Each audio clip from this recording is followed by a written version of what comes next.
O Barroso é um tremendo de um cara de pau, né? Ele escreveu um artigo no Estadão, sentando o malho no próprio Estadão. E esse meu vídeo aqui é um react. Eu vou reagir a esse artigo que ele escreveu no Estadão. O Barroso ficou chateado, hashtag chateado com X, com a sequência de editoriais do Estadão sentando a lenha no STF. O título da matéria do Barroso é esse aqui, olha. Opinião, o STF que o Estadão não mostra. A primeira coisa que me chamou a atenção é que não é comum que um jornal permita uma matéria cujo título seja, por si só, um descrédito ao próprio jornal. Será que se algum jornalista quisesse escrever uma matéria com o mesmo teor, o Estadão permitiria? Ou seria vetado? A resposta todos nós sabemos, né? Vamos aqui fazer um exercício imaginativo. Será que o Estadão convidou de livre e espontânea vontade o Barroso para escrever uma matéria com esse teor contra o próprio Estadão? Ou será que foi a assessoria do Barroso que mandou aquela solicitação, leia-se, requisição, né? Mandou aquela solicitação pedindo ao diretor do Estadão um espacinho para escrever aquele artigo maroto? Então esse pedido, se é que houve um pedido, não me soa exatamente como um pedido, mas sim como uma ordem. Que consequências o jornal sofreria caso o Estadão desse uma negativa ao Barroso? O próprio ato do presidente do STF solicitar um espaço no jornal para escrever um artigo criticando esse mesmo jornal, pelo fato desse jornal fazer críticas à corte que ele preside, por si só já é um fato escandaloso. Olha isso aqui. Ele começa o artigo assim: no último ano, o jornal O Estado de São Paulo produziu mais de 40 editoriais, tendo por objeto o STF ou o CNJ, órgãos que presido. Ele contou, ficou ofendido, magoou, sentiu, Tino. Por um lado, tal fato revela a importância que o judiciário tem na vida brasileira, seu papel na preservação da estabilidade institucional e nas conquistas da sociedade. Veja bem, ele está dizendo, então, que esses mais de 40 editoriais falando do STF é porque o STF é lindo, maravilhoso, importantão. Isso é de um cinismo monumental, porque qualquer um sabe que esses 40 editoriais falando do STF é porque o STF, indevidamente, tomou um protagonismo político completamente indevido no país, porque esse protagonismo político é completamente indevido para um tribunal. Não é um comportamento digno de uma Suprema Corte, e por isso houve mais de 40 editoriais falando disso. Depois o Barroso fala: o Brasil é o país que ostenta o maior grau de judicialização do mundo, o que revela a confiança que a população tem na justiça. Do contrário, não recorreria a ela. Aqui o Barroso está fingindo que ele não sabe que a maior judicialização do mundo no Brasil é porque os tribunais se permitem ser utilizados como instrumento de política e também porque a legislação do Brasil, a exemplo da lei dos juizados especiais, permite uma judicialização de massa, sem custas, sem consequências, sem responsabilização, sem a necessidade de advogado, sem responsabilização em caso de insucesso. Então as pessoas judicializam tudo não porque são fãs dos tribunais, mas porque a lei ela é amigável aos aventureiros judiciais. Prossegue o Barroso. E, no entanto, praticamente todos os editoriais foram duramente críticos, com muitos adjetivos e tom raivoso. Na boa, ele está dizendo aqui que o tom desses editoriais foi um tom raivoso. Eu já não acho isso, eu acho justamente o contrário. Eu acho que o tom foi até polido demais, educado demais. Considerando a forma como o STF trata os cidadãos, a Constituição e as leis, eu acho até que foram educados demais, tiveram deferência demais. O Barroso devia estar agradecido do Estadão não ter pego mais pesado, isso sim. Perceba como qualquer coisa fere as suscetibilidades dessas bonequinhas de porcelana. Críticas como as do Estadão, extremamente polidas, são recebidas por essas bonequinhas de porcelana como críticas raivosas, como discurso de ódio. Aí o Barroso diz depois que, ainda que não deliberadamente, Esses veículos de comunicação contribuem para um ambiente de ódio institucional. Como nós já estamos cansados de saber, esses ditadores de toga não aceitam nenhum tipo de crítica. Crítica para eles, assim como para todo ditador, crítica é um discurso de ódio, é uma atitude digna de punição. Depois o Barroso ainda cita Rosa Luxemburgo. Olha só, parafraseando Rosa Luxemburgo, liberdade de expressão é para quem pensa diferente.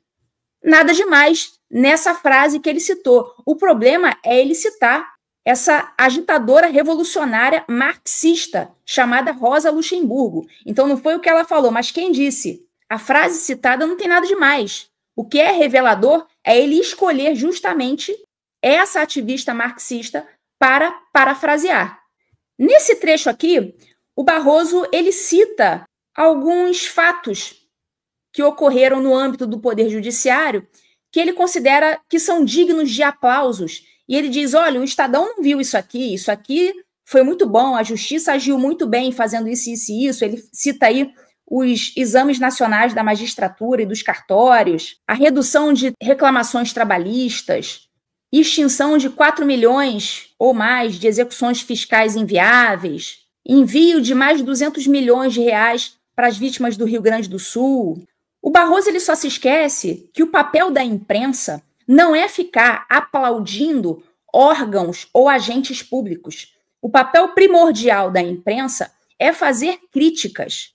É claro, isso que eu estou falando acontece em países livres, o que não é o caso do Brasil, evidentemente. Nas ditaduras, realmente o papel da imprensa é aplaudir mesmo, Barroso. Nesse parágrafo aqui, o Barroso ele diz que o STF é o tribunal mais produtivo do mundo, tendo proferido mais de 114 mil decisões apenas em 2024. O que o Barroso não te contou, mas eu vou te contar, é que o papel de uma Suprema Corte não é julgar cada ninharia que lhe aparece. O papel de uma Suprema Corte, assim como a Suprema Corte aqui dos Estados Unidos, é julgar apenas as causas constitucionais muito relevantes.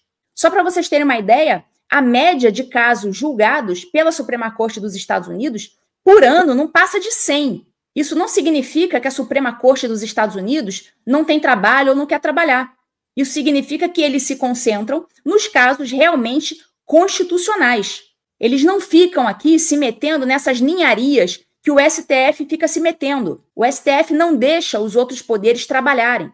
O STF devia julgar menos casos e não mais. Mas eles não aceitam perder poder.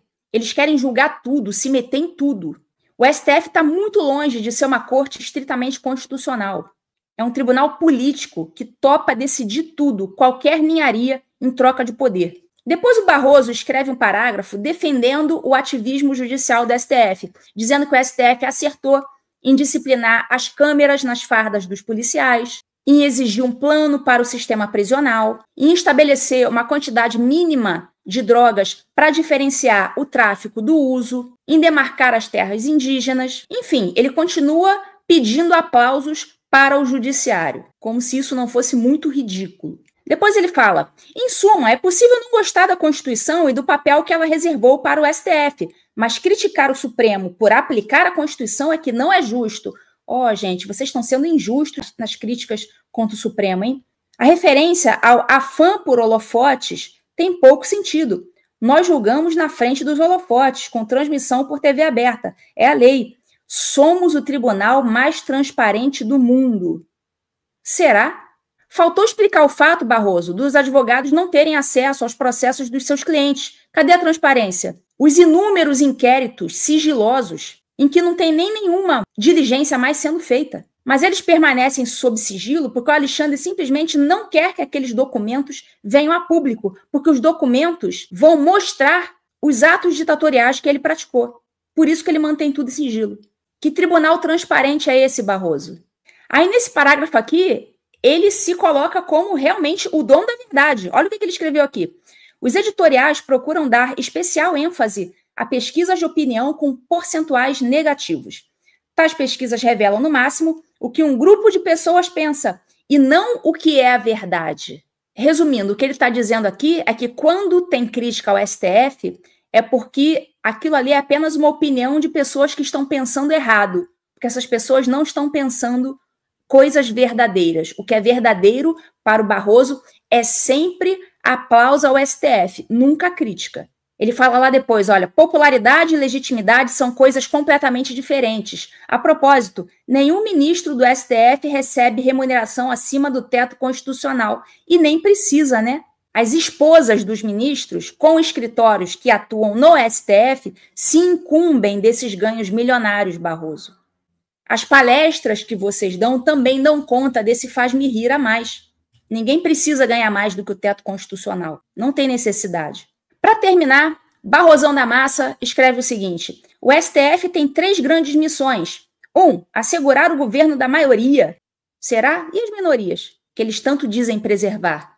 2, preservar o Estado de Direito. E 3, proteger os direitos fundamentais. O que o Barroso não está te dizendo é que, na verdade, o STF não tem a função de proteger nada. Justiça não protege nada, justiça não debate nada. A função de debate é no parlamento, não é na justiça. Judiciário julga, judiciário pega aquele caso, compara o que está acontecendo ali com o que diz a Constituição e a lei e aplica o direito. Não é para proteger nada, não é para ser guerreiro da justiça social, mas como ele mesmo se denomina, ele é um iluminista, ou como nós dizemos, ele é um iluministro, ele é aquele cara que diz que vai empurrar a história para frente, como se isso fosse tarefa do judiciário, né? Depois ele, na maior cara de pau, termina dizendo que, sob a Constituição de 88, temos 36 anos de eleições regulares.